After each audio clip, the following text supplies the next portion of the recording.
everybody. Welcome to the Catch Up After College podcast, or Catching Up After College, on the lessons of life lived by leaders. We're a safe space grounded in grace, and our aim is always to aid. We may be post-graduation, but we're never post-education. I'm Isaiah Brown, your host. Thank you for tuning in today. Season 3, Ordinary People Doing Extraordinary Things. And we had to have someone amazing today. It is Mr. Javier Reyes here with us. What's happening? What's good, everybody? Isaiah, thank you, brother, for having me come through. I'm glad to be on Podcastville. Yeah, and you just started your own podcast. Want to tell us a little bit about it? Sure, thank you, man. So I have this podcast called Improv Jav. And so if anybody has hung around me, you know I can go from one subject to 10 subjects, all in like 5 minutes. So that's exactly what it is. I have a theater background, so I love to improv. And so that's exactly what this podcast is. We may talk about starting one place, and then we might end up on the moon and then come back. So it's just literally with some good people covering a gambit of different topics, issues, but with the core things of faith, art, social justice, and community. That's awesome, man. I love that. That's a lot of good values in there for your show. Thank you. Yeah. Thank you. So I hear you do spoken word and stuff like that. You into that? Yes, sir. I know it's crazy. I assume everybody knows or is familiar, but sometimes people find out like I do poetry, and that's been my bread and butter. I mean, I've had a background doing theater for a long time, community theater, right? In the spirit of Augusto Boal, street theater. But I learned that spoken word is a condensed version of monologues and theater that is accessible to the community and people beyond. Because you know, if I said, I want you to come check out this play I'm doing, it may not be easy. But if I say, hey, I'm gonna give you a synopsis of the play in 5 minutes with hip hop and theater and spoken word, you know, you'd be like, wow. And so that's what I try to do. I've been doing is I'll come to an open mic or I'll do a show, and it's as if I'm doing a one-man show, but without the audience knowing. Wow. So that's my bread and butter. Dude, that's dope. And I got actually 2 questions for you, but you got to choose which one you want to answer. Like, would you mind sharing one of your spoken words off the top of your head, or would you mind explaining the process? Or both, you know, your choice. Okay. How about I'll do this? I'll explain the process, and then you could see it, I guess, in this flesh. Okay. So for me, the process is, I mean, I hate to say it, I'm inspired by the Incredible Hulk. So a lot of my stuff comes from somewhere, right? There's a well, whether it's anger, whether it's joy, whether it's whatever. This well is where I dip my paintbrush in, and I say, okay, cool. Let me think about painting this picture lyrically, right? So as an artist, it's funny. I'm a good tracer and colorer, but I'm not a good visual artist, right? I don't draw very well. But I learned that I could draw with my words, right? I could set a scenario or do a portrait of a world that I want to invite you into. And so what I do is, you know, when you do spoken word, of course, and I love hip hop. I remember like when I asked my theater teacher, I said, hey, I was 18 years old. I said, hey, I love hip hop. Can I bring it into theater? And she said, one word that changed my life. She said, yes. Nice. So I'm like, oh, I can incorporate. And then I found out there's a genre of hip hop theater that was in New York and across the country, across the world, where we mix in theater and hip hop. Now you have Hamilton, but this is 20 years pre-Hamilton, right? Of like, oh, wow, you could have an MC doing a scene. You could have, you know, all these different elements meet. So it's almost like it's a family reunion of the arts, right? And so I figure out what am I talking about? And I use my like theater roadmap of figuring beginning, middle, end, right? Where am I starting? Where am I taking them? And then where am I finishing? Nice. And you know, people say, you know, that they're amazed by it, like the work. And I'm like, man, if you only knew how much work I put into it, how much crafting, how much polishing, how much, I'm almost like a not a woodsman, but a craft person in the sense of like the finishing touches I put on a poem is like I'm doing, some kind of woodwork or some kind of sculpting, so that it gets exactly the way I want it to be said. I want the words to bend. I want the flow. I want it to stop here, and it's just over. And so I could work on something literally every day for a year, and it would change every day. To the point where I finally get it, like, okay, I'm comfortable with this. And even when I get that comfortable, I could do a random show. I'm like, oh, I never thought about adding that. I put it in. Or I'll say something and it was never written. I'm like, oh, this is from God. I have to put this in here now. So I would say a piece never sleeps, it never sleeps. That. So I'll jump into this piece. It's called If I Was an X-Men. Nice. This is one of my first pieces that this is gotten me a lot of notoriety and attention because I put a couple loves together, right? God, community, hip hop, and I put X-Men, who, I'm a huge Professor X fan. I'm a huge Wolverine fan. I'm a huge Bishop fan. I'm a fan of all of them. But I remember before I wrote this piece, I was sitting on my couch and I said in the piece that I never see superheroes fix problems in the neighborhood. So I never see them use their powers to address social issues. So I said, okay, if I was an X-Men, this is how it goes. I was watching TV and it wasn't all good because I never see superheroes that fix problems in my neighborhood. So I thought, I wondered if I could be an X-Men, which one would I be? And how could I take their powers to fix the problems that I see? So I thought, if I had the power of storm to control the weather, I'd get rid of all the toxins in Bayview so these kids could breathe better. If I had mind control like Professor Xavier, I'd get them to convict cops who kill Black people everywhere.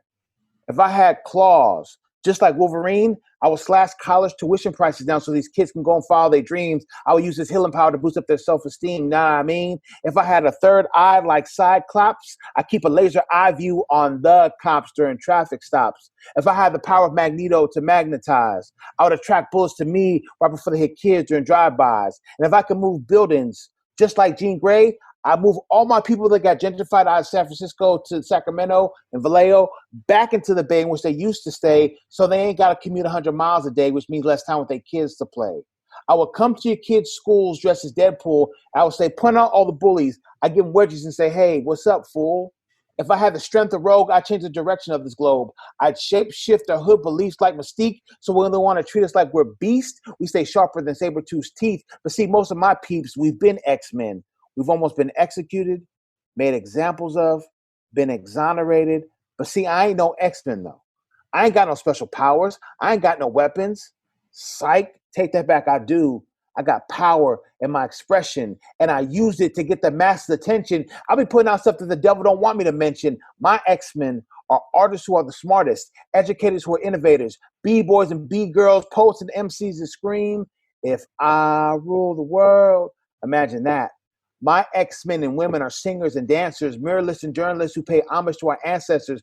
My X-Men and women are single mothers, youth leaders, and pastors. And the future of these kids is what we really have to see. The type of power we got, you can't get from PG&E. It's divine. My power supply comes from the sky. My plug is G-O-D. The same power that resurrected Christ is in me. But see, you ain't got to be an X-Man or X-woman to do extraordinary things in this world.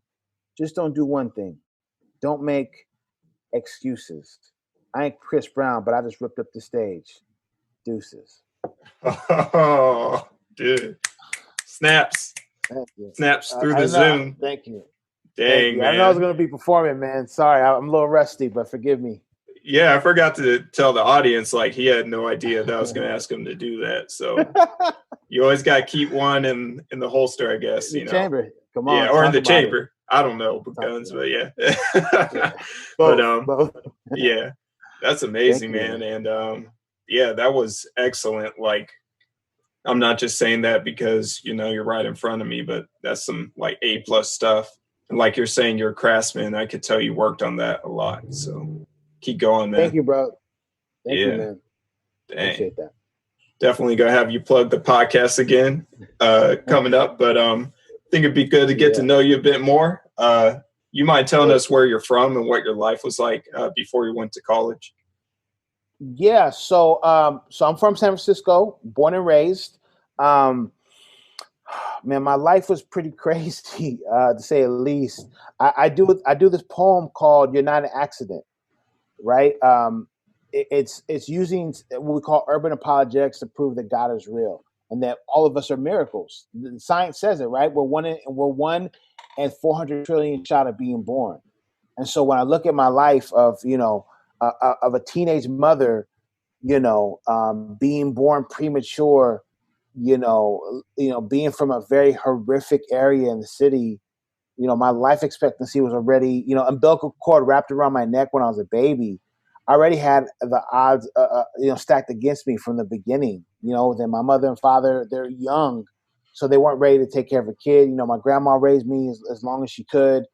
And then she had to go get her health and wellness together. And then my uncle and aunt took me in, and a lot of great things. So again, I'm a kid from the inner city.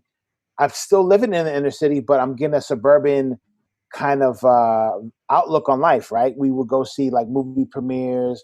And we've been into all the stuff that the suburban kids is into, right? Batman and watching Roseanne and all the, all these kind of like, suburban kind of Midwest stuff you would do, even though I'm in the hood per se. And so, something happened to me in the eighth grade. Excuse me, when I was 8 years old. Again, I had this inclination that I wanted to help the world. And I thought at first I would be a bus driver or I'd be a scientist. Something I just knew that very early. Like I want to help the world.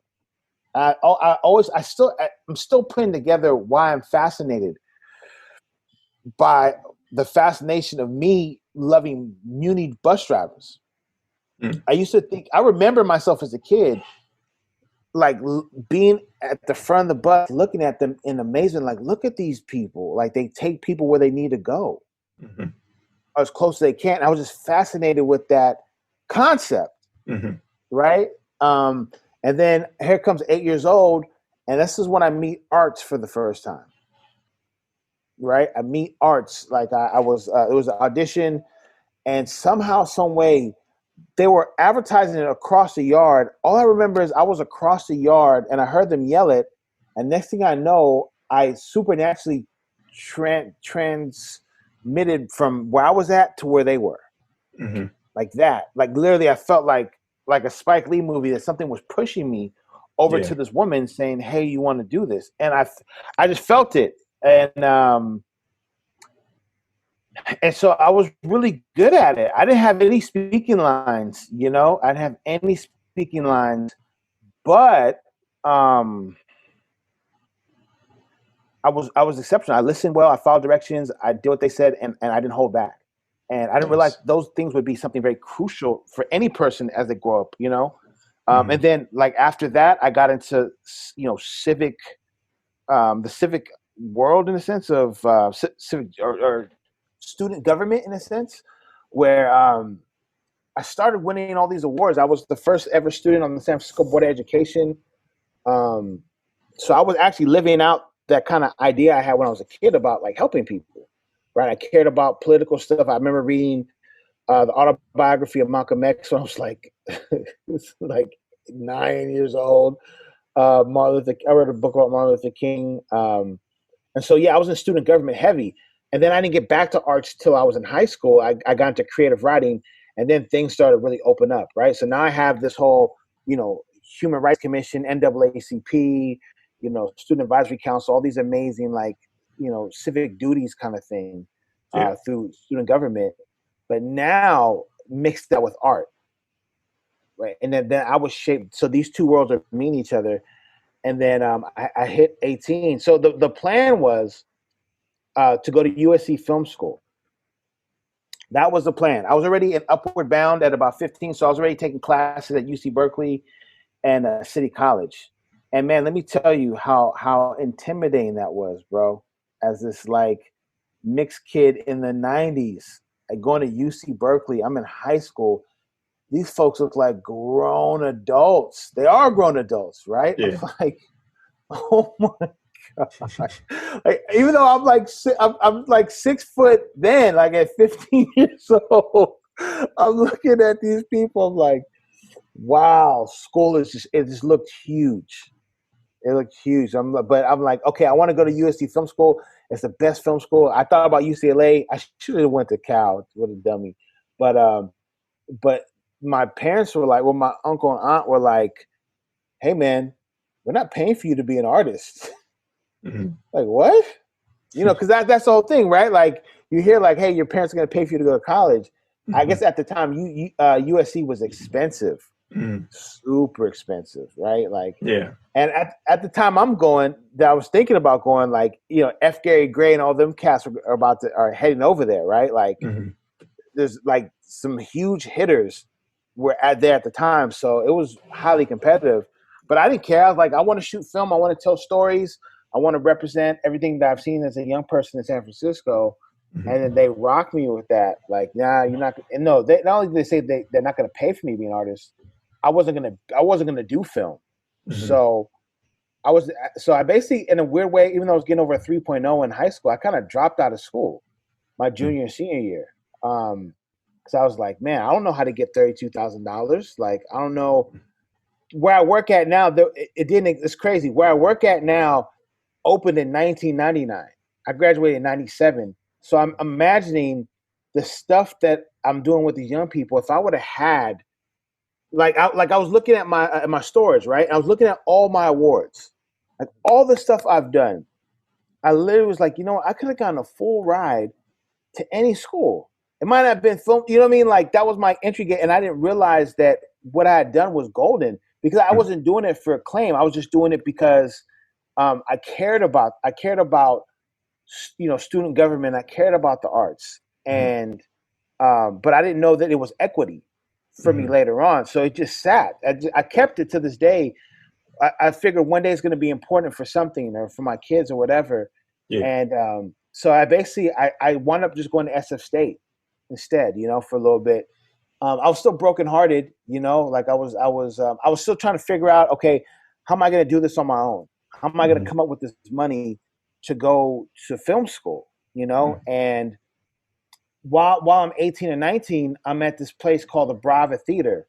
It's called Brava Women in the Arts, right? And they have this young acting program called Teatro Armonia, right? Where if you were a young actor, actress, and you want to come learn for some of the best collegiate theater teachers for free, sometimes they would pay us.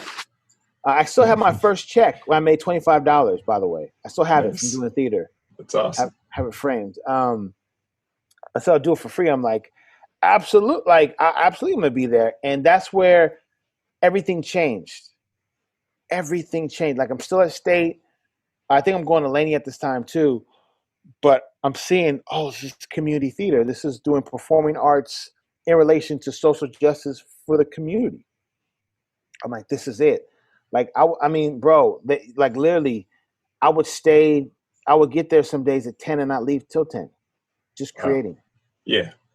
Just processing, just being in my sanctuary, It was a sanctuary for me. And so I'm like, okay, look, I have this idea to create this theater company. Well, I have an idea to create this thing. When I go to USC, there's going to be like this group of writers that surround me, and I'm going to come up with these ideas, and then they're going to support it, right? And it's going to be called colored ink. Like, those pens that have multiple colors that you press down? Yep. I don't know if you've seen them, but that's the vision that God had given me, right? Like, you have all these multicultural writers that help you write stuff so that you get this full view of the world from in your world, sharing to the world. Nice. And a buddy named Andre Miller was like, hey, man, that's a dope idea to bring to USC, but why don't you do it here and make it a theater company? Yeah. And I was like, damn. And like, if the revelation hit me, I'm like, oh, maybe it wasn't God's will for me to go to USC at that moment. Because everything that I needed was here to do it.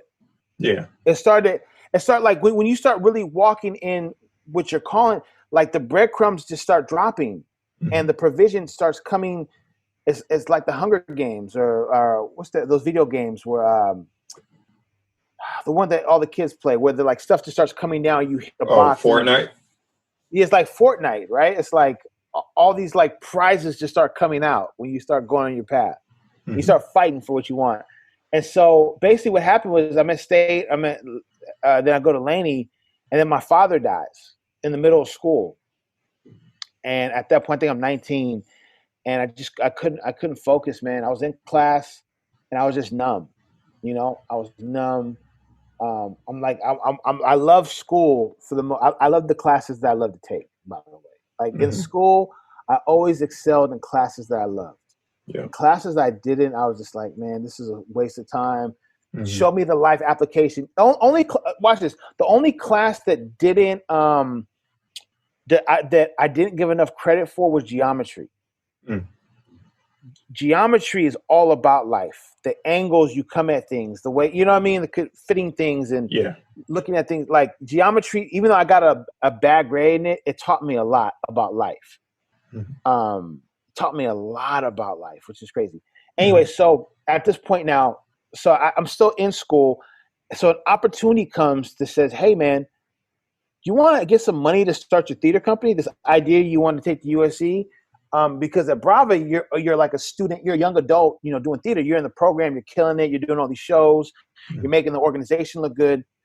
We see that you're different. Like, you know how to articulate your thoughts, your ideas, you know how to put them into paper. And we can make this happen. We can help you make this happen. At the time, the woman who ran Brava was she was the executive director, but she was one of the best grant writers in the city. Yo, bro, I saw her finesse Willie Brown, former mayor Willie Brown, to give us $3 million. Like that, $3 million. And so she's like, I want to take you under my wing to teach you how to grant write. Like, you have the ideas, but I have the way to word it, also with the financial knowledge to help this get funded. And bro, sure enough, my first year writing a grant got $30,000. Wow. 30,000. And then I did such an excellent job with it. You know how God talks about, like, if you're faithful with the few, right? Yeah. So he gave me that 30,000, and the grant funders, these people at the time only funded 10 people across the world, Columbia Foundation. Bro, it went from 30,000 for 1 year to 50,000 for 5 years. Wow. That's crazy. So, bro, and then again, I'm helping the organization. I helped them get a $1.6 million grant. So here I am. I'm in school, but I have this opportunity full time to do this, right? And I made a choice. You know, I made a choice, and it was crazy. I dove in. So I'll just stop there, man. I stopped because I know that was a lot. No, it's all good. That's some good stuff in there. What do you wish you learned in high school? Speaking of signing up for grants and stuff like that, how do you wish you were better prepared? If I could be honest, man, I mean, I loved ISA, right? The school I went to, International Studies Academy. I don't think it exists anymore.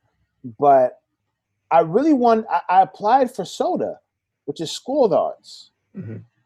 Like I want, like, that's how really, bro, it's crazy that I'm saying this now because I in my mind, I think, okay, when I was, a junior in high school, I started to get creative again. But no, I wanted to go to SOTA. Like, I was very clear. I wanted to go to art school. And at the time, SOTA was at SF State. It was like right next to it. Yeah. So I wanted to do art full time, but I didn't get in, and so I think when you asked me what I would have loved to have been around art full time. I would have loved what I got after school to get in school. Right. And then show me how to like format it so that people that would want to invest in me to go to their school, they would see like, oh, so I would have loved to have a counselor like me who saw the uniqueness and the beauty in me and said, bro, I'm gonna make the time. Yeah. I'm gonna make the time for you to help you navigate through this, because it's a lot, right? Get into college, you have to navigate a lot, especially for Black kids. We're not coming from affluent families like that. So we have to go after every grant. We have to look up there's a lot of work that has to be done on behalf of these young people. And Mm-hmm. I wish I had that person to advocate for me. Mm-hmm. Yeah, that's real. Yeah. Everybody just needs some guidance or a great mentor in their life. It helps out a lot. But can you recall a season of having to learn new skills or adapt to your environment to survive? Yeah, the nonprofit world, bro. I Mm-hmm. mean, normally people, go to school for 4 years and then they'll get into it, right? Maybe they'll volunteer, but bro, I got thrusted straight up in it, Mm-hmm. straight in it, straight like boom. And it was a lot. You really see, even though it says not nonprofit, that's a catch-22. It's all about profit, and that's the problem, right? I mean, there's Yeah. for profit, but which is a little bit more aggressively getting money, but still having quote unquote nonprofit status. Mm-hmm. But I had to be humble. It was very fast paced. We're dealing with multi-million dollar projects and grants. And, I Yeah. remember one time, bro, I stayed up, no lie, 36 hours to write a grant. What? Wow. 36 hours straight. In total, I couldn't go to sleep. So it wound up being like 47 hours. Yeah. And fam, this is the crazy part. I'm still dealing with this, man. I don't bounce back from trauma. So I stayed up, right? But this is amazing. This is after we got funded from this organization that only funds 10 people across the world, right? It's a phenomenal feat to get this grant. So I'm applying for another grant. So, bro, I'm there.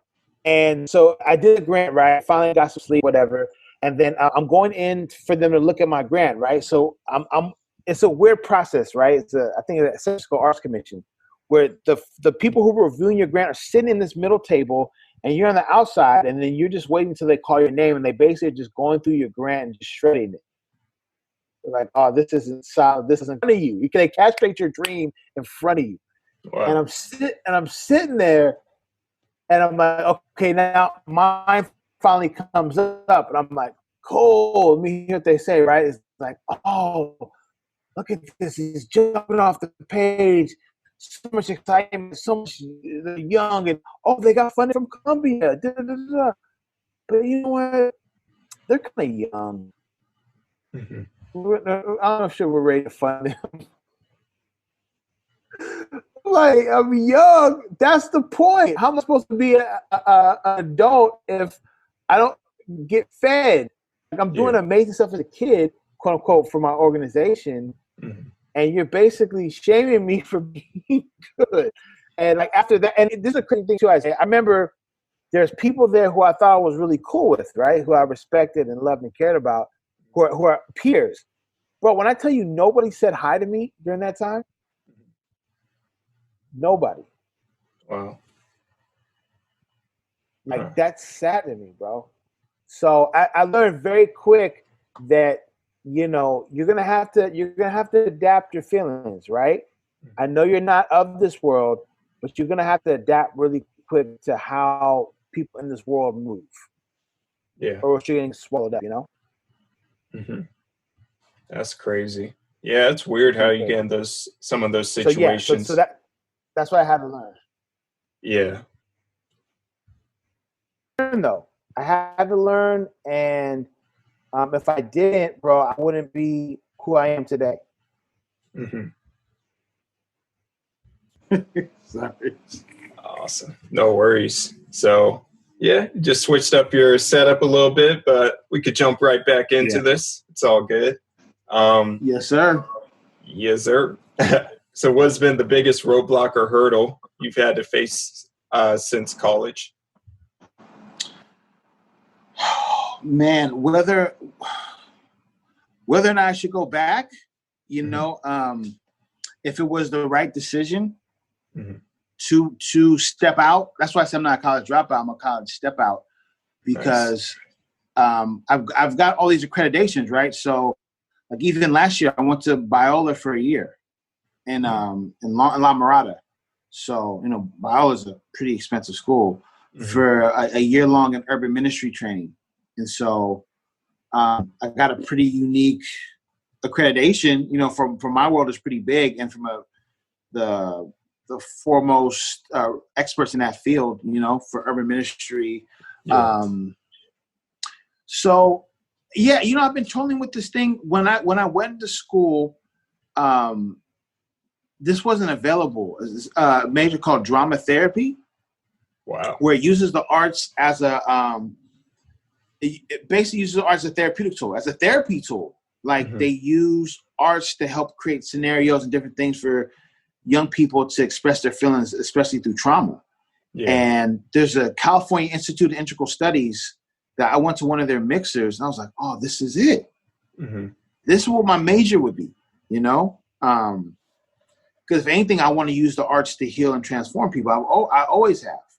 And so, again, I'm in it, right? Like I'm in this world where I'm being used, right? I was in seminary for a little bit.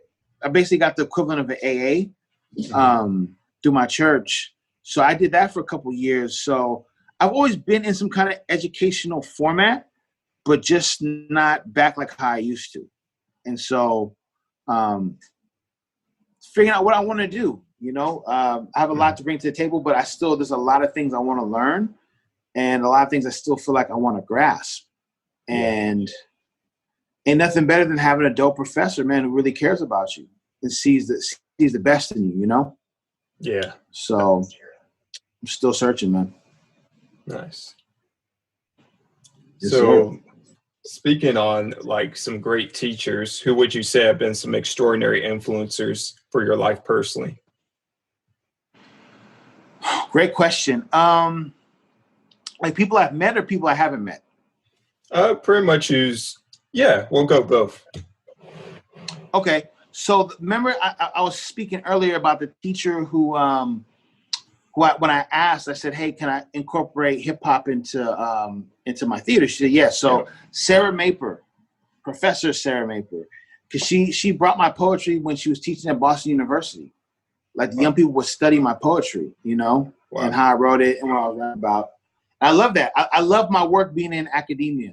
And she brought me there, you know, so I appreciate her. One of many.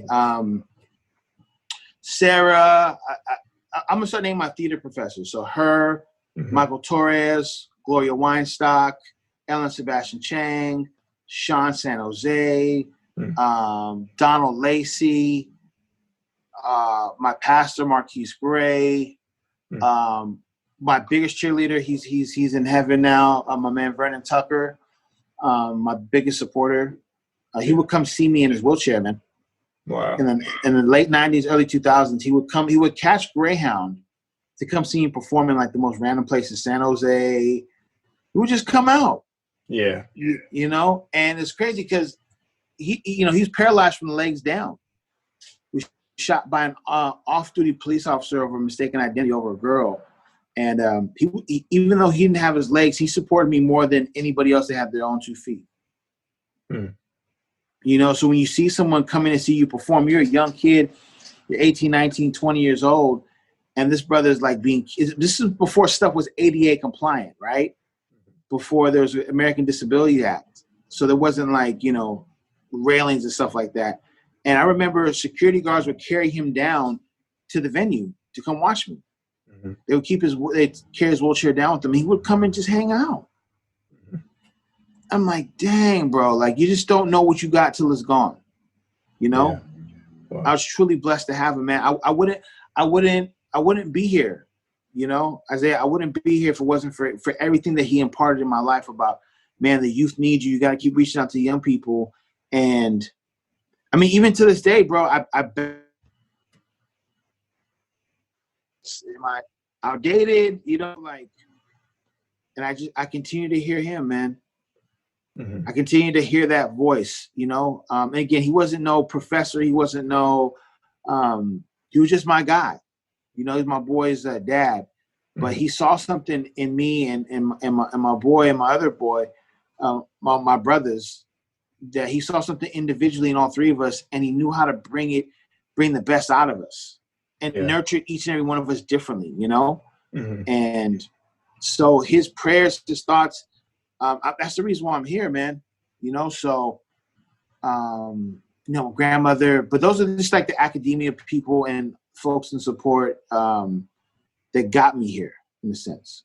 Yeah. And it sounds like you lived an extraordinary life. How do you personally not settle for the status quo, but instead strive for excellence in every sphere of life? Man, bro, that's an amazing question.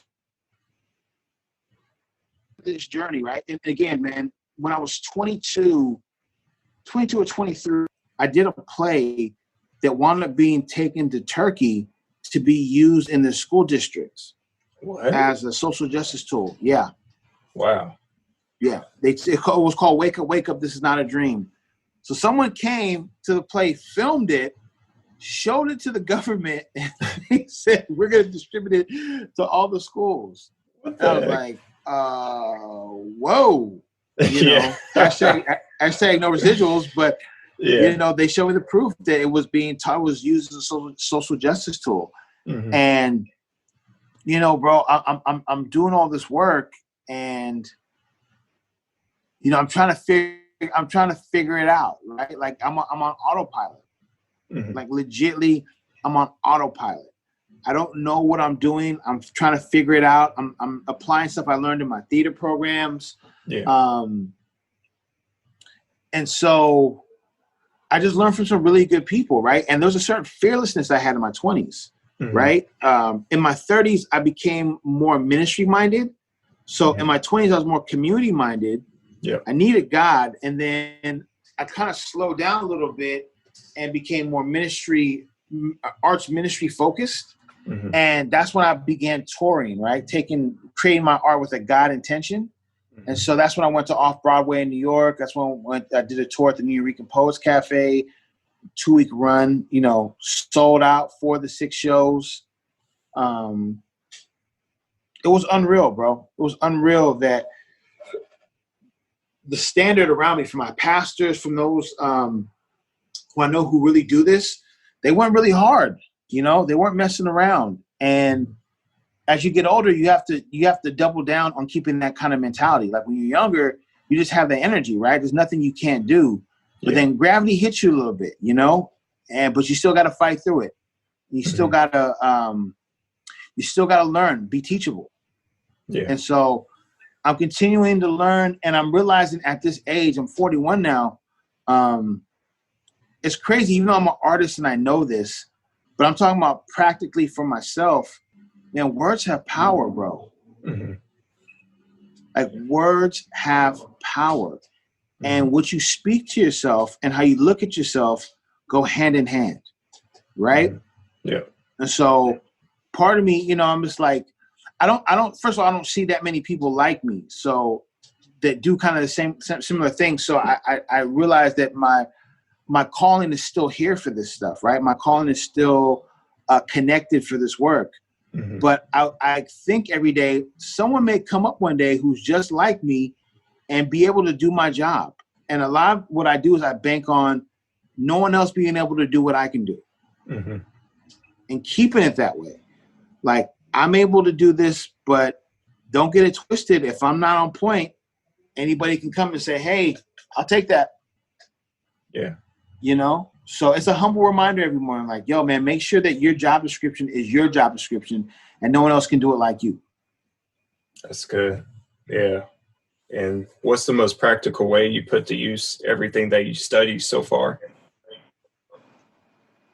Man, what I'm really starting to come to, the realization, man, is utter belief in yourself. Mm-hmm. You gotta believe that whatever God spoke to you, whatever he's called you to do, he's gonna finish the work. You just gotta get out the way. Yeah.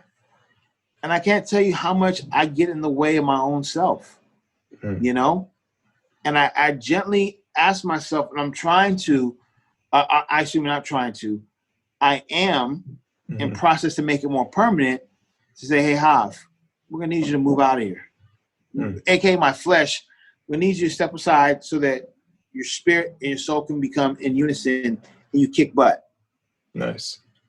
that you're not using your fears, you're not using all those things as excuses. There are reasons. That's what I said in the poem, right? Like, no excuses. There's reasons, but there's no excuses, right? You just got to keep making valid points to do the right thing to yourself. It has to be mind, especially now in COVID. We're in 3 wars. Every person's in 3 wars, especially if you're Black. You got a war with yourself. There's a war against you, and there's a war between you and other people that look like you, right? Wow. And that all these are happening at the same time. You're fighting your own people, you find yourself, and you're fighting the world. And you can't possibly win 3 battles in one day. So you have to rely on God heavily to help you position yourself for victory, right? Waking up with a proper mindset, right? Going to bed with a proper mindset. Everything is how you get up and how you lay down, and they both involve getting on your knees at some point, and so that's what I would say in response. Nice. It's awesome, man. And do you mind explaining what you do for work at the moment? Sure. So 2 things. My 9 to 5 is I'm a success coach at an organization called 100% College Prep, which means is our focus is helping predominantly African American students get into 4-year universities to get a degree, particularly HBCUs, right?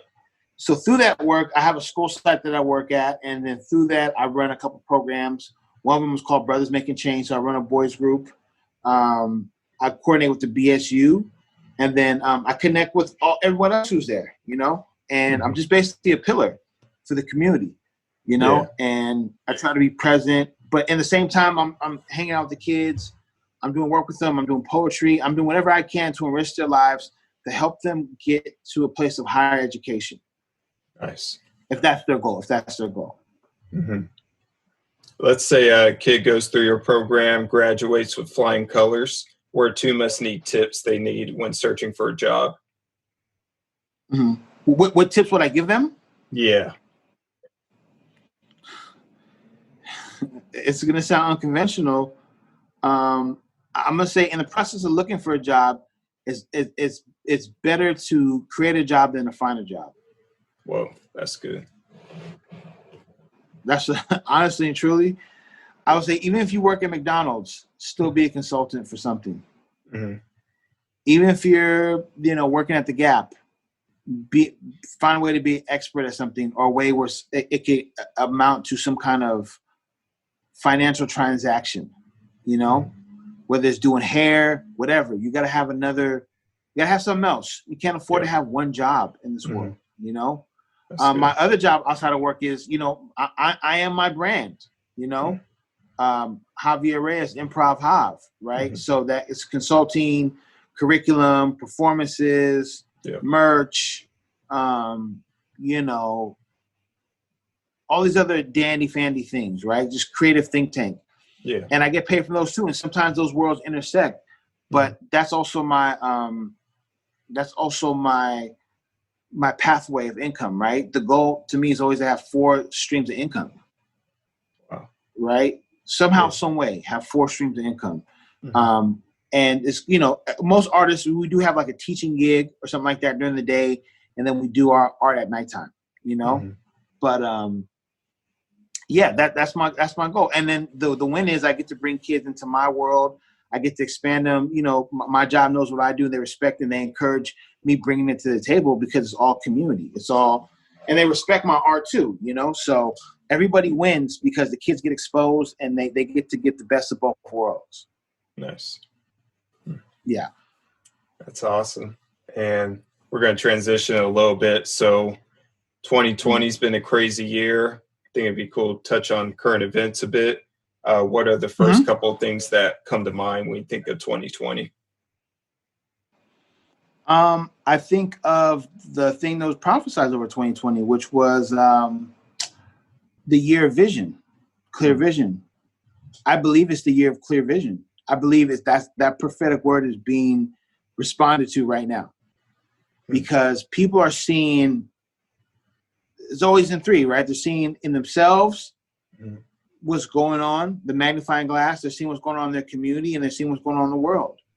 And all three of them are very clear. And I think the clarity people are seeing is it's not as dandy as we thought it was. Yeah. There's real problems. There's real layers to stuff that as Americans, we try to use our busyness to compensate as things being effective and efficient, but things don't get addressed and get tackled. And what you're seeing is people got time. And so whatever they got time for is coming out, and people are seeing it. You know, I'm talking about, especially in the church too, there's a huge division right now. I don't care what nobody says. We're starting to see what's good and what's really, what's, as we say on the street, what's good. And so I see that this is on one end, it's troubling, right? And I've had to go through things. I've had to cry. But I'm very thankful for the season. I'm very thankful to have to sit down and confront some things I otherwise would have continued to gloss over and pass instead of having to get real with myself. COVID has allowed me to get real with, like, America's already been sick. It's racism, inequality. We have multiple flus, and COVID is just a byproduct of everything else, right? It's a byproduct. It's a culmination of the other ills that we haven't addressed, right? Yeah. I've been dealing a lot with capitalism, right? And there's a lot of people who, on one end, so I'm a radical middle kind of guy, right? I try not to be extreme left, extreme right. I try to be somewhere in the middle. Because in the middle, you could work from there, and then you could, kind of go in whatever direction you need to, right? Yep. So capitalism, there's a huge thing. Oh, we need to be able to make money and create jobs and stuff. But just like anything else, men as in society, men and women have to be regulated. Because leave it up to our devices, we'll sell fentanyl to our grandmas, knowing it's toxic, just to get a buck, And you look at the parables in the Bible, God talks about, and half of them, of the 32, I think 16 are about finances, right? Yeah. God talks about greed 10 more times. He talks about sexual immorality. And it's a reason. And so I'm seeing that right now. You're seeing in a place where people are losing their jobs, people are, going hungry. Why is it that the billionaires continue to get richer and they're not being touched to be like, hey, man, we need to give back? Like, how many billions is enough? Yeah. Before part of you was like, you know what? I can never thoroughly enjoy my money if society is crumbling before me. Can you imagine if the whole world was wiped out and it was just billionaires? It's literally just them. The world couldn't function. Yeah. So you have to take care of those people, even if they don't aspire to be, millionaires or billionaires or even thousandaires. You still have to take care of society, and you realize that in this day and time, people are showing who they really are. Yeah. They have not been touched by the presence of God. They have not been compelled to deal with the least fortunate. The way I see people talk about homeless and, it's crazy in San Francisco. Tell me if you notice this in the city, man. Because I have a storage unit, right? And, bro, every time I go to the storage unit, it's packed. It's packed, right? Because people are leaving the city because they were only trying to get something from it. They weren't trying to bring anything to it. Yep. Makes a lot of sense, right? Yeah. That the whole, the not the narrative, but the whole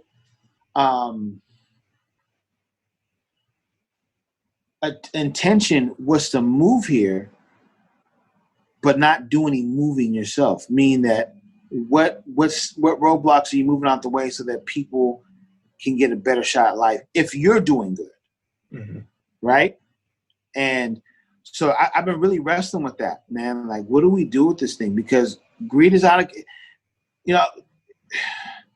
it's out of control. And so one part of me is like, yeah, as a black man, I want black people to use the money we have. We have the most spending power to be able to create hospitals for us, to be able to do all these amazing things that our community needs. So part of me is with capitalism, but it has to have a morality clause. It has to have a morality clause because it can get out of hand, like it is right now, right? Where so many people are getting richer, and it seems like everyone else is losing their business, and it's not that much money in the world that they live in to fix a lot of this stuff. They could help people who are job. They could. The U.S. has enough money to figure it out and to keep people afloat.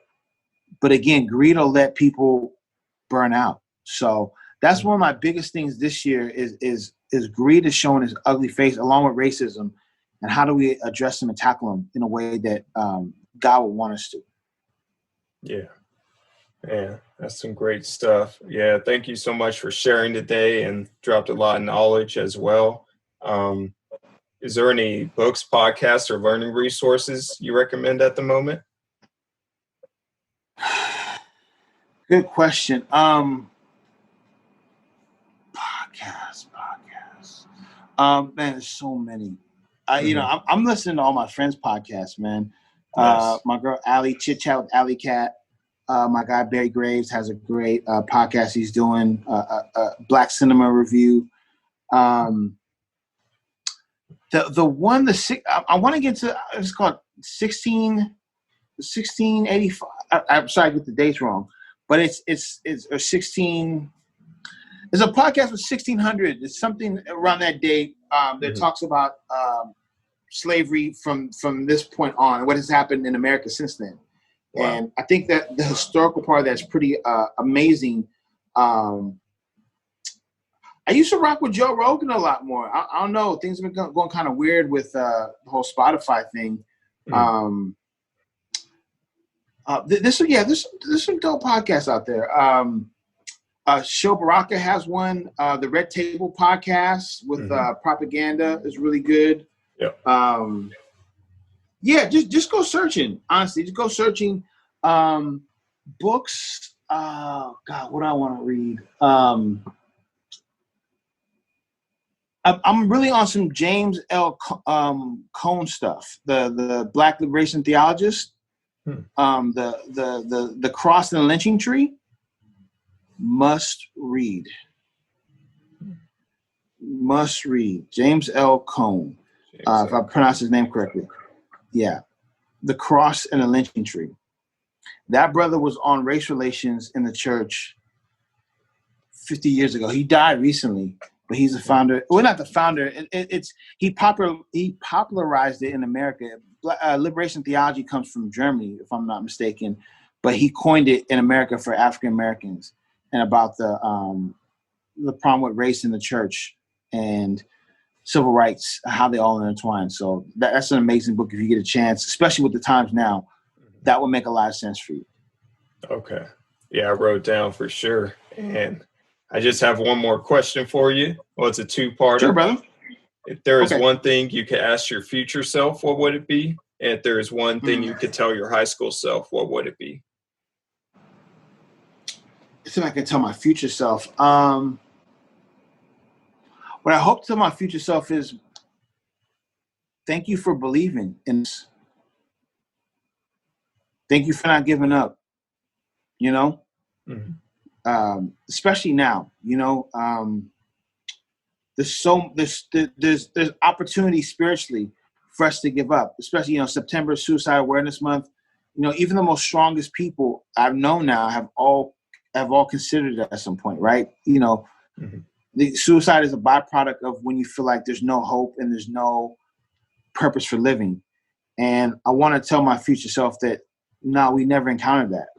Thank you for shielding us for this point. When I take the baton from my future self, right? Thank you for carrying us to this point, and equipping us.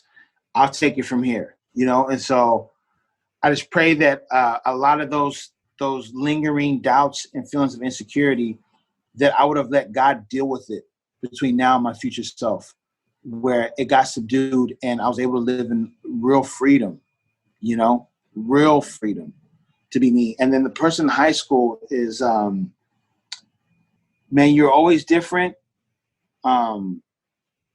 You're loved, and I'm sorry you went through so much by yourself, but it wasn't in vain, It made you who you are, and you made some decisions out of hurt and abandonment, but don't beat yourself up for it. It's done. Yeah. All of it is done. Whether not going to college, not officially going back to college, it's okay. We got brighter days ahead. It's awesome, man. Dude, thanks so much for coming on. You killed it. Some good stuff in there. Thank you, bro. Yeah, it's going to help some people. Ever since I switched to my iPad, man, I got deeper in this podcast. Yeah, it's all good. Yeah, for those who listening, I might have edited it out at this point, but yeah, we had to switch it up midway through, but it's all good. Yeah. I'll know next time, man. Do it from the iPad. Yeah, it's all good. No worries. But I just wanted to encourage you before you go that you're a man of influence, and not just through your words, but more importantly through your actions. And you show others who they can be. And when they put their trust in God, they really find out who they are. But Amen. Thank you for coming on. Thank you, brother. I appreciate it anytime. Much props to you, bro. And continue to create these platforms for folks who don't otherwise get a voice. You never know who the people you have on your podcast, what they're going to be as they continue to grow and get older. And they're going to be like, wow, man, your podcast was able to be my diving board to some greater conversation and greater opportunities. So, man, bless you for opening up the door for us, Yeah, that's great. Yeah, just hope it's reaching people. But yeah, anything you want to promote before we head off? It depends on when this comes out. So, of course, vote, pray, take some time. Don't beat yourself up. You might be hearing about some prayer rallies in Oakland at Lake Merritt. Sunday, October 4th. It looks like some folks are going to get together. I just believe churches need to get together in the Bay Area in particular and just start praying for a revival that involves curing racism. Mm-hmm. We always hear about revivals that people got their legs healed and their eyes, parts grown back. But I'm praying that the next revival that happens, it touches some of the dark wounds and things that people have. And so I'm praying that you might hear, it's a couple prayer rallies happening in the Bay Area in October, because we need to. The body of Christ needs to come together and pray against these strongholds over our brothers and sisters, and that we don't become bitter in helping in that process as well. So, but yeah, there's a bunch of great community events. Follow me on Instagram. There's a lot of great stuff happening, even despite a pandemic. People are still serving. People are still giving back to the community, if not more, during this time. So get plugged in. Look me up. And there's some great stuff going on. So stay tuned. Awesome. Cool. Good stuff, man. Well, once again, thanks for coming on, and hope you have a good night. For sure, brother. You too. Thank you, guys. See you after college. Yeah. For everyone else, till next time, as we're maturing, we're going to keep learning, stirring up, and chasing after what our Creator created us to do. So have a good one, everyone. Peace. Peace.